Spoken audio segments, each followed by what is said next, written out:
Bonjour et bienvenue au studio Ray Cosmos dans lequel nous avons la chance aujourd'hui de recevoir mon ami Cyril Amorski. Bonjour Xavier. Cyril, bonjour. On a été plusieurs fois en Ukraine, tu y as grandi. Est-ce que tu peux nous rappeler un petit peu ton parcours familial? Bien, c'est-à-dire que j'ai de la famille en Russie, en France et en Ukraine.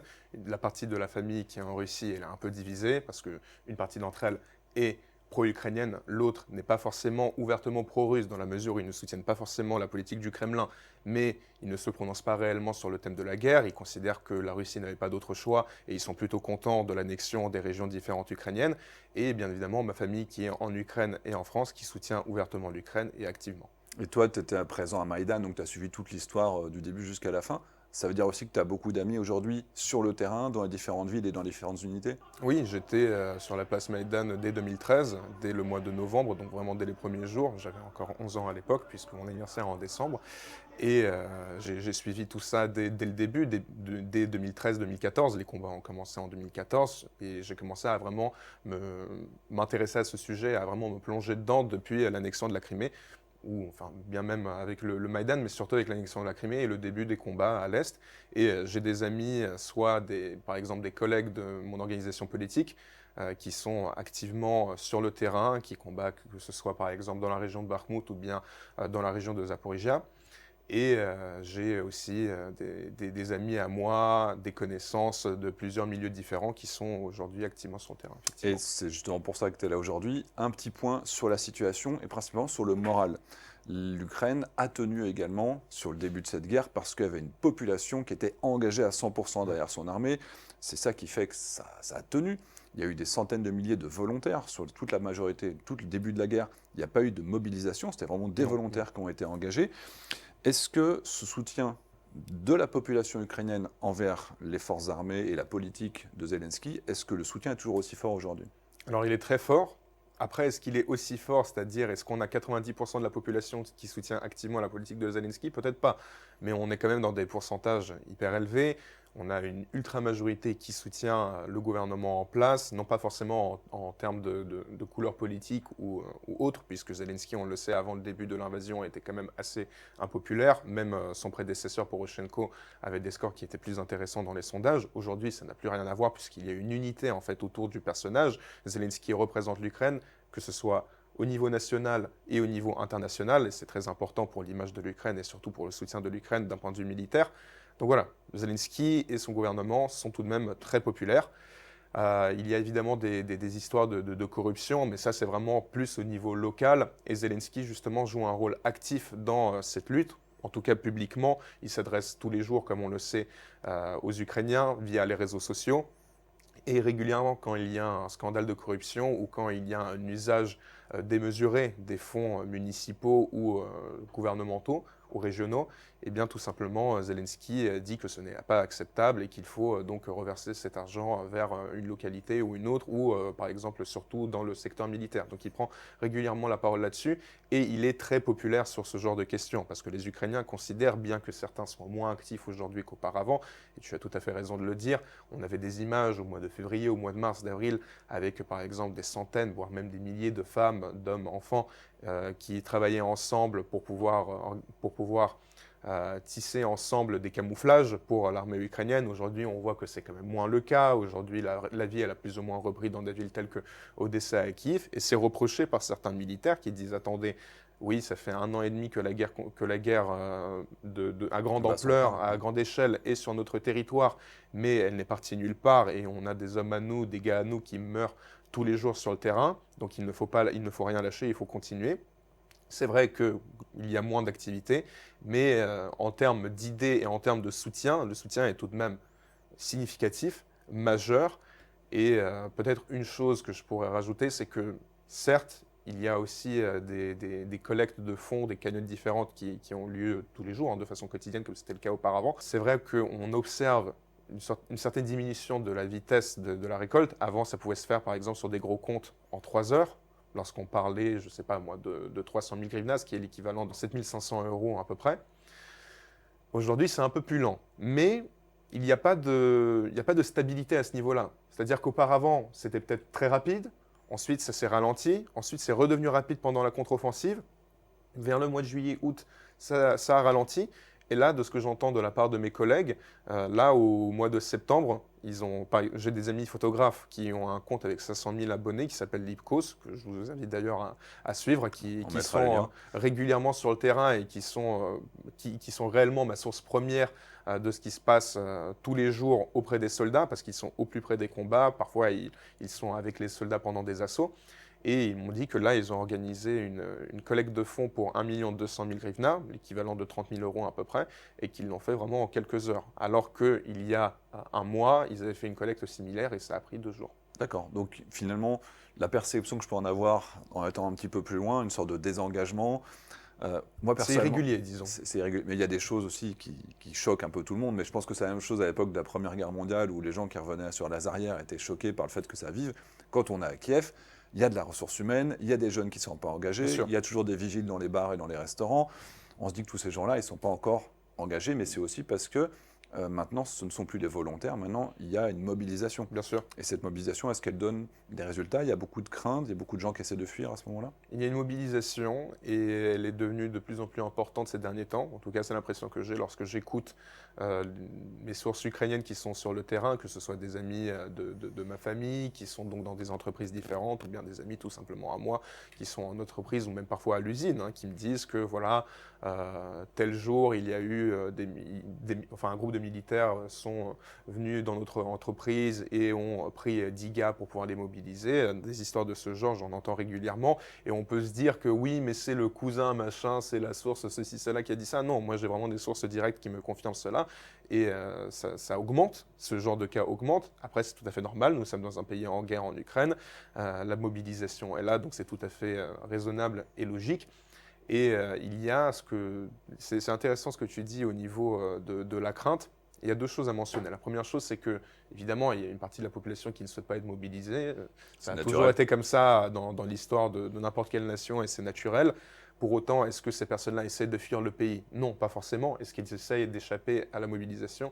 Ça, c'est autre chose. Mais personne essaye enfin, personne, c'est un grand terme, mais c'est une minorité infime qui essaie réellement de fuir le pays en donnant je ne sais pas quelle somme d'argent au niveau de la frontière. Il y a pas mal de papiers de complaisance médicaux qui ont été annulés. Tous les papiers de complaisance médicaux ont été annulés par Zelensky et on sait qu'il y a des gens qui s'étaient endettés parfois sur des années pour pouvoir acheter ces documents.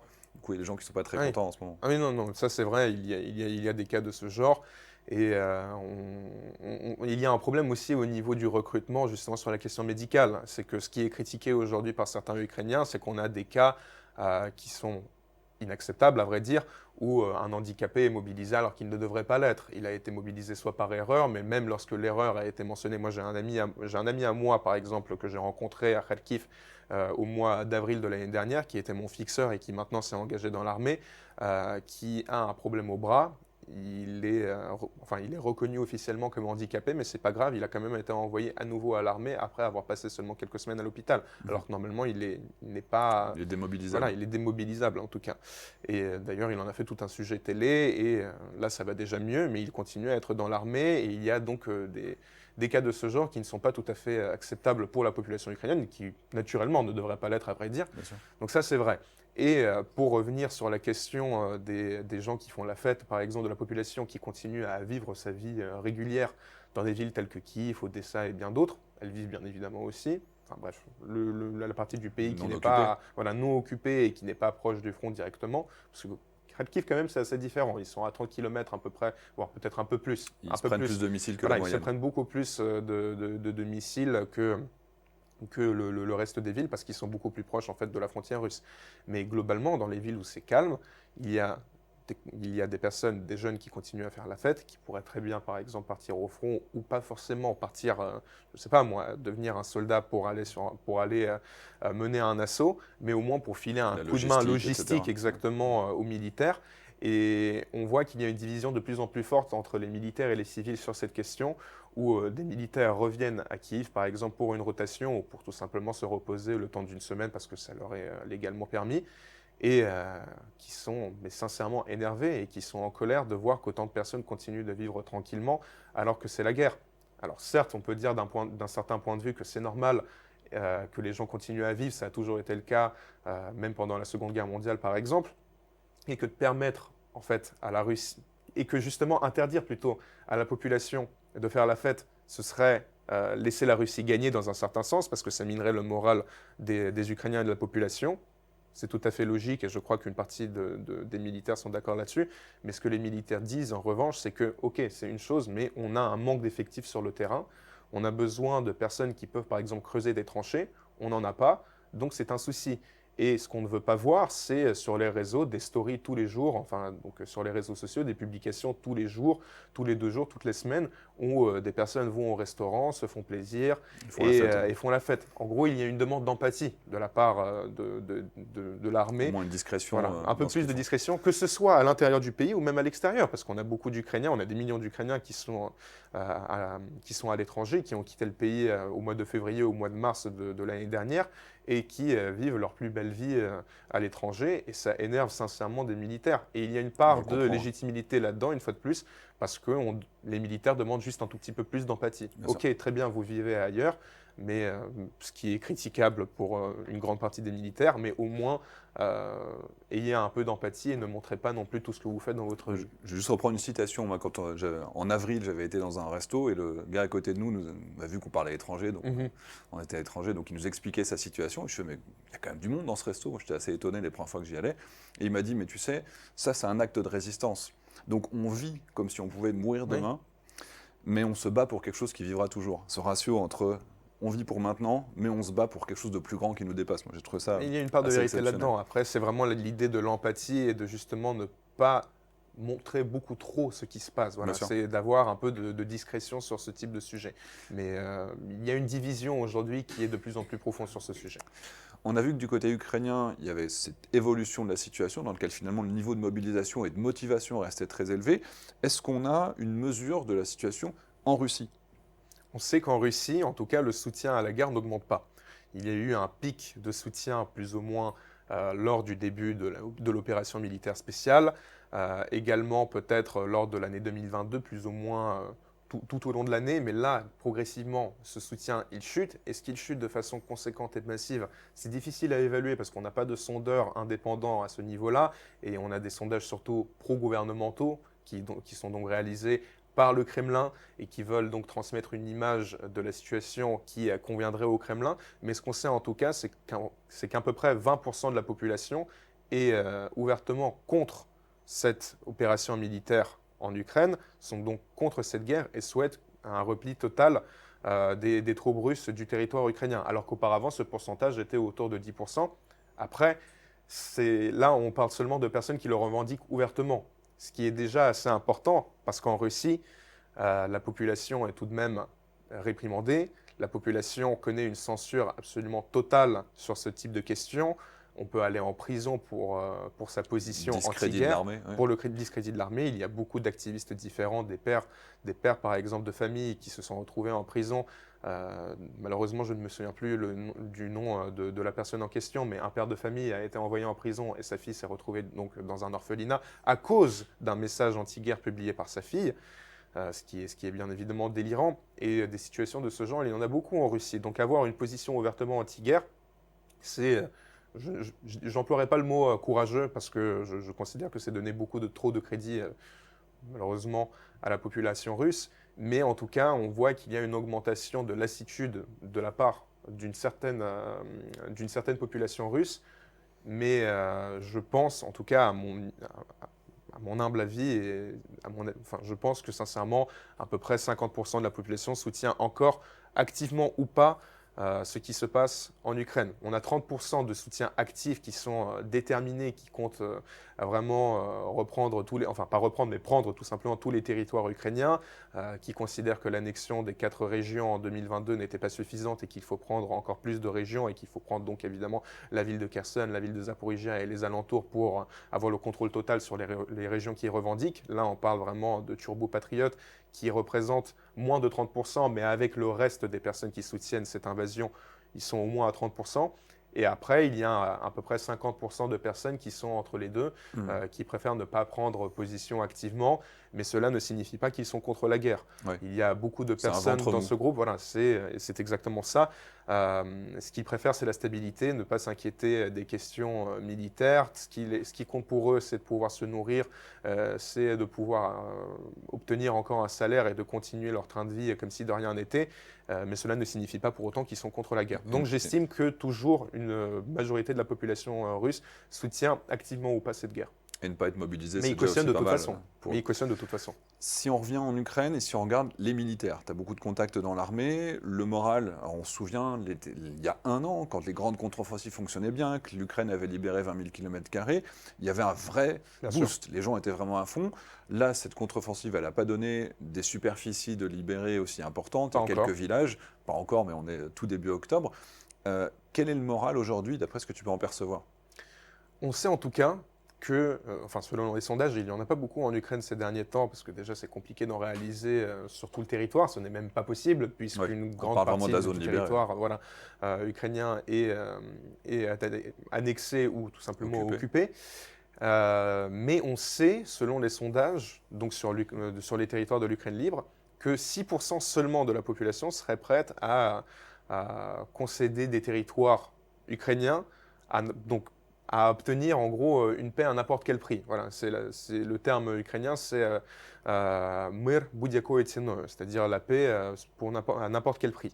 C'est seulement 6% et on avait à peu près le même pourcentage au début de l'invasion, au cours de l'année précédente, au cours de cette année. Donc là, c'est plus ou moins stable. Il y a certaines personnes qui disent que oui, on pourrait au moins concéder sur une chose ou une autre, mais pas d'un point de vue territorial et non pas sur des questions d'alliance, telles que par exemple le fait de rejoindre l'Union européenne ou le fait d'adhérer à l'OTAN. Ça ne fait pas partie de ces critères-là. Alors la question, c'est donc sur quels critères ces gens-là se basent-ils? On ne sait pas, mais en gros, ils ne sont pas contre l'idée de concéder sur quelque chose. C'est ça la question du sondage. Et en tout cas, au moins 80% de la population ukrainienne est déterminée à justement libérer absolument tous les territoires et croit en la victoire de l'Ukraine et considère qu'une victoire de l'Ukraine pourrait se définir uniquement avec la libération de tous les territoires, y compris de la Crimée. Donc ça, c'est quelque chose qu'on observe depuis toujours. Et il y a peut-être une légère baisse de soutien, pas de soutien, mais de croyance en la victoire, mais elle est massive. On parle au moins de 80% de la population qui y croit sincèrement. Et on peut dire, oui, mais c'est bidon, c'est un sondage ukrainien. Non, les agences qui organisent ces sondages sont indépendantes, ne sont pas particulièrement pro-Zelensky. L'une des agences de sondage, c'est l'agence de sondage de Kiev, qui est tenue par Razumkov. Razumkov qui était un ancien allié de Zelensky, mais qui aujourd'hui est considéré comme l'un de ses opposants. Donc non, les sondages sont indépendants. Et même lorsqu'on va dans des régions telles que la région de Donetsk, ou lorsqu'on parle avec des personnes de la région de Kharkiv, certes, ces personnes-là parlent russe, mais moi, je tiens à insister là-dessus, ce n'est pas un indicateur, ce n'est pas la langue qui joue un rôle sur ce type de questions. Lorsqu'on parle avec des civils d'une zone ou d'une autre, il y a quand même un consensus sur l'idée de victoire. Ouais. Et on a été ensemble visiter des gens du côté de Kharkiv qui étaient ukrainiens, voire même ethniquement non ukrainiens. Oui. Ils parlent russe et ils sont totalement en faveur de l'Ukraine dans cette guerre. À Kharkiv, il y a beaucoup de Russes ethniques, comme dans la région de Donetsk, qui parlent russe entre eux et qui considèrent que c'est l'Ukraine qui doit remporter cette guerre et que la victoire de l'Ukraine se résumerait uniquement par la libération de tous les territoires, y compris la Crimée. On revient sur le moral chez les militaires. De ta perception, est-ce qu'elle est meilleure aujourd'hui avec la réception de toujours plus de matériels occidentaux, avec les gens qui ont été en formation en Europe et ailleurs et qui sont maintenant revenus? Est-ce que leur morale monte ou varie justement en fonction des victoires? Je pense que ça dépend des axes donc, de la contre-offensive, et ça dépend aussi des brigades. Donc les brigades où on a surtout des volontaires en fait, qui se sont engagés, telles que la 3e brigade, la 10e brigade Edelweiss et plein d'autres, enfin, ou par exemple des brigades de la garde nationale telles que Azov même.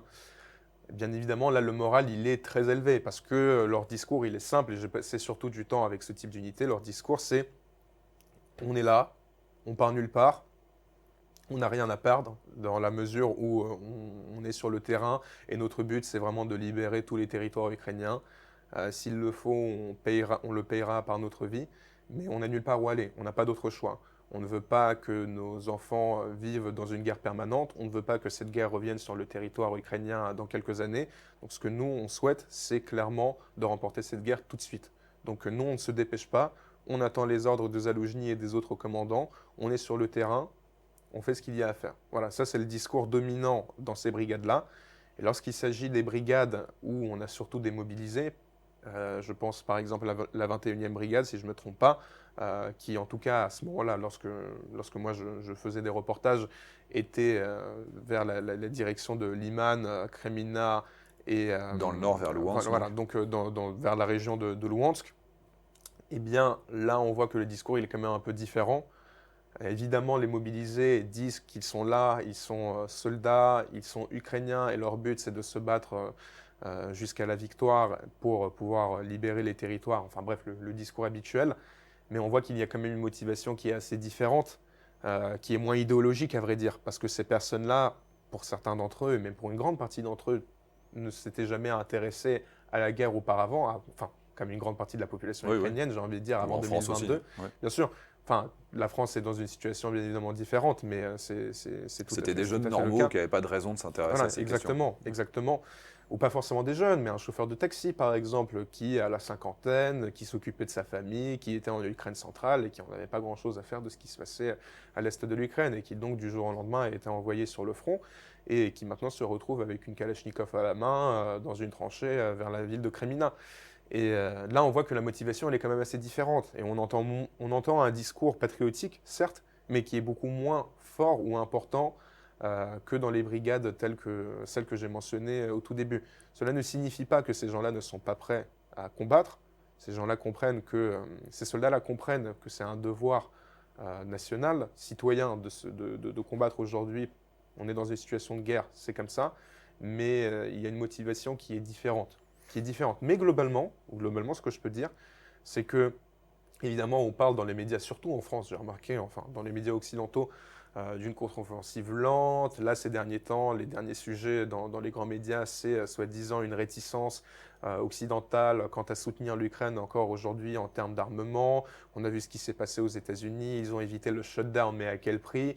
Il y avait la question du financement du budget militaire ukrainien que allouent les États-Unis à l'Ukraine régulièrement. Qui représente 3% de leur budget. Oui, bien sûr, qui ne représente pas grand-chose. Et donc, quand on voit ce type d'informations, surtout en Occident, en fait, on se dit que voilà, le soutien à l'Ukraine est en train de baisser, c'est peut-être la fin.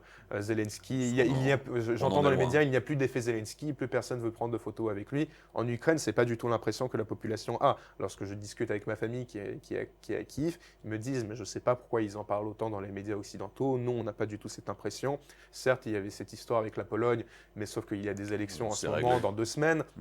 Donc il faut prendre ça en compte, il y a tout un contexte, ça va changer rapidement. On a vu ce qui s'est passé au Canada, malheureusement, l'image du soutien canadien à l'Ukraine a été ternie par ces applaudissements au Parlement à un ancien de la Waffen-SS. Ils ont choisi le mauvais Ils n'ont pas choisi le meilleur personnage pour représenter la cause. Mais voilà, il y avait quand même un soutien de quasiment un demi-milliard de dollars ou d'euros, je ne sais plus, c'est quasiment la même chose, pour l'Ukraine à ce moment-là. Donc on ne voit pas en réalité sur le terrain, du soutien. Il y a plus d'1 milliard de dollars par mois de matériel juste sur le côté militaire qui continue à arriver juste des États-Unis.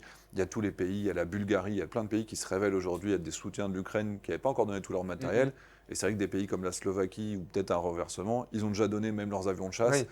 Il y a plus rien à Ils donner, ont été hyper actifs. La Slovaquie, c'est un tout petit pays et qui est plutôt pro-russe. Lorsqu'on regarde les sondages, en Europe, il y a la Hongrie et la Slovaquie, 2 pays d'ailleurs qui sont voisins, et qui normalement ont connu ce que c'était l'invasion, l'occupation soviétique et l'occupation du Kremlin, j'ai envie de dire. Mais dans ces pays-là, il y a un soutien pro-russe qui est assez important, où la population est réellement divisée 50-50. Mais ce que je peux dire, c'est que les Ukrainiens, ils ressentent le soutien occidental. Ils n'ont pas l'impression que le soutien baisse d'un point de vue des opinions occidentales. Une fois de plus, il y a des frictions, par exemple en Pologne.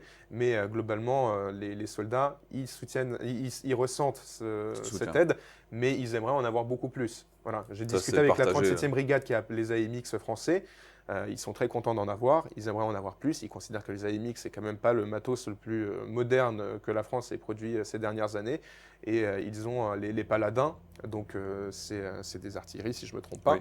Et ils disent que là, par exemple, au niveau d'obus, ils ont assez d'obus. Voilà. Ils ont assez d'obus, ils aimeraient en avoir encore plus, mais ils en ont quand même suffisamment Ça, à c'est ce quelque stade. chose qui Et c'est revient important. assez régulièrement, c'est qu'il n'y a plus de déficit d'obus dans l'artillerie, et même ils ont pris la domination dans beaucoup de Alors zones que c'était un différentes, sujet majeur notamment dans le sud. auparavant. C'était une critique majeure. On disait que les Russes en ont quand même beaucoup plus. Dans certaines zones, on entendait parfois un ratio de 1 à 20. Donc les Russes, c'est qui auraient 20 fois plus d'obus, ou en tout cas qui tiraient 20 fois plus d'obus que les Ukrainiens. Aujourd'hui, c'est quand même moins le cas. Et tu as raison de le mentionner, ça dépend des zones toujours. Mais parfois, il y a même une domination ukrainienne. Parce que même dans le sud, ils continuent à tirer les Russes 3 ou 4 fois plus, mais comme ils visent moins bien, il y a un effet global qui fait que l'artillerie ukrainienne est dominante sur l'artillerie russe, malgré des tirs moins nombreux. Exactement. Si je peux me permettre Je une t'en prie. dernière chose, c'est que quand même ce que j'ai entendu aussi de la part d'un soldat de la 3e brigade, c'est qu'ils sont contents du soutien militaire occidental, mais lui personnellement, il considérait que c'était toujours pas assez, que lui dans sa brigade, il le ressentait pas forcément, parce que voilà, une fois de plus, c'est vraiment brigade par brigade, le sentiment est différent en fonction de la direction, en fonction de la brigade, et ce qu'il disait, c'est que Occident ou pas, de toute façon, nous, on va se battre. J'ai vu dans les commentaires d'un de mes tweets, oui, mais les Ukrainiens, comment est-ce qu'ils vont faire sans soutien occidental? Ils vont se battre avec des bâtons. C'est terrible ce que je veux dire, mais les Ukrainiens, s'ils vont devoir se battre avec des bâtons, ce qui n'arrivera pas, Oui. heureusement, ils le feront quand même, parce qu'ils n'ont pas d'autre choix. Et les Ukrainiens le comprennent. Ils n'ont pas d'autre choix autre que la victoire. Et ils veulent toujours libérer leur famille qui est en zone occupée, Exactement. etc. La question ne se pose pas. Quand Bien on a sûr. sa sœur qui est de l'autre côté de la frontière, qui a été violée, etc. Exactement. Des exemples Dans les personnels. régions de Kherson, enfin dans toutes les régions, à vrai dire, mais par exemple, moi j'avais discuté avec des militaires qui combattaient dans la région de Kherson, qui me disaient, voilà, moi je ne souhaite pas être filmé, je ne souhaite pas donner de témoignages à visage découvert parce que ma famille, elle est de l'autre côté du Dniepr, quoi. Voilà, et que je souhaite me battre justement pour les libérer, alors que de base, il n'était pas du tout militaire et il s'est engagé tout seul. Ça fait plaisir. Alors, moi, pour un petit point perso, là, je suis plus en contact avec les gens de la Légion étrangère, parce que toi, tu parles Et là, c'est ukrainien et différent, c'est un russe. discours différent, bien La sûr. Légion, aujourd'hui, ils sont plus dans une situation où ils ont l'impression d'être sous-employés. Il y a des primes qui ne sont pas versées, par exemple, au gour de la Légion. Donc, eux, ils sont en train de se poser la question, et pourquoi on nous emploie si peu? Pourquoi on ne nous engage pas sur le terrain? On est beaucoup en repos, beaucoup en attente. Certainement qu'il y avait des réserves qui ont été constituées au cas où il y avait une percée qui a été réalisée, mais eux, sur le terrain, en tout cas, il y en a qui, depuis plusieurs semaines, ils font absolument rien Ouais. et commencent à s'ennuyer. Et C'est bien que le reste de l'armée n'ait pas cette Ce qui est perception. assez étonnant, parce que comme je t'ai dit, moi ce que j'entends de la part, et je l'ai entendu de la part de soldats de la 10e brigade, et ils le répètent tout le temps, mais vraiment tout le temps, tout le temps, tout le temps, c'est un discours qui persiste, c'est qu'il n'y a pas assez de personnes sur le front pour des simples tâches, telles que des tâches logistiques, comme par exemple creuser des tranchées. Ils disent, non, on n'a pas besoin de soldats pour pouvoir les envoyer sur des assauts différents. On en a assez des soldats qui sont prêts à le faire. Nous, ce dont on a besoin, c'est des soldats qui pourraient s'occuper de la logistique et ils disent qu'ils n'en ont pas assez. Donc c'est vrai que ce type Les arrières de situation m'étonne en tout cas. et plus de matériel. Bon, on attend de voir les prochains mois avec l'arrivée des GLSBD, des F-16, il y a quand même pas mal d'équipements. Les attaques MS, peut-être que ça aussi sera un effet sur le moral Bien sûr. à terme. Bah, en fait, c'est ça, c'est que l'Ukraine aujourd'hui, elle a quand même un moral qui est très élevé, mais elle a besoin d'un événement comme. Enfin, je prends cet événement parce que c'était le terme qui était utilisé par certains de mes collègues. On a besoin d'un Kreuzer Moskva. On a besoin c'est quoi, c'est cuirassé en français, c'est ça? Ouais. D'un cuirassé Moskva. Ok. C'est-à-dire qu'on a Un besoin, autre, on a besoin d'une autre situation un pont de similaire. Kerch Voilà, qui s'écroule. exactement. Ouais. On a besoin d'une situation similaire pour pouvoir justement donner un élan à la population ukrainienne et montrer aux Ukrainiens que voilà, les soldats ukrainiens, les services de sécurité, les services secrets continuent à travailler et continuent à faire du bon boulot. Parce que on est bien évidemment conscient que les soldats ukrainiens sont sur le terrain et qu'ils fournissent un sacrifice terrible pour pouvoir prendre ne serait-ce qu'un mètre carré de territoire. Mais les Ukrainiens, ils ont besoin de voir certaines de ces choses. Et le problème, c'est que pendant les derniers mois, pendant l'été, on a eu beaucoup de communication de la part du ministère de la Défense ukrainien. Chut, il ne faut pas parler de la contre-offensive, vous allez voir, on va avoir des résultats. Avec Malar, qui est l'ancienne vice-présidente, maintenant, vice-ministre, donc maintenant ex-vice-ministre de la Défense, qui disait le jour où Prigojine a commencé sa marche pour la justice vers Moscou, que voilà, l'Ukraine maintenant a commencé sa grande contre-offensive. Mais c'était le 25 juin. Là, on n'a pas vu de grands résultats. Alors, c'est aussi à la population ukrainienne de modérer ses attentes et de comprendre que voilà, la situation elle est compliquée Pour quelques années. et Ouais. que ça va prendre du temps. Mais avec ce type de déclaration, en fait, la population ukrainienne et d'ailleurs l'opinion publique occidentale a pensé que ce serait rapide, qu'on aurait une situation similaire à Kharkiv ou bien Kherson l'année dernière. On voit que ce n'est pas le cas. Et donc, certaines personnes ont perdu la motivation ou perdu l'espoir en une victoire de l'Ukraine. Et c'est pour ça qu'il faut avoir au moins des gros événements telles que des attaques sur la Crimée, un autre bateau qui a coulé, le sous-marin qui a été détruit, pour pouvoir motiver la population. Ça, c'est très important. Et je pense Entretenir que le c'est pour moral. ça, entre autres, que le GUR s'en occupe. Parce que, enfin, bien évidemment, stratégiquement, c'est important, mais symboliquement, les symboles sont extrêmement importants pour pouvoir soutenir le moral ukrainien. Et faire baisser le moral russe. Bien sûr, Parallèlement. bien sûr. Cyril, un grand merci. On te suit sur tes médias sociaux, compte Twitter, tu es sur le terrain, tu vas sur les chars, dans Sur les ma chaîne assos. YouTube, Sur ta chaîne YouTube également, on met tous les liens pour suivre ça. je vais publier quelques reportages là, dans les semaines à venir, donc abonnez-vous et j'espère que ça va vous plaire. Allez, on vous remet tous les liens pour que vous puissiez vous abonner à Cyril. Un grand merci et on vous dit à très bientôt au studio RI Cosmos.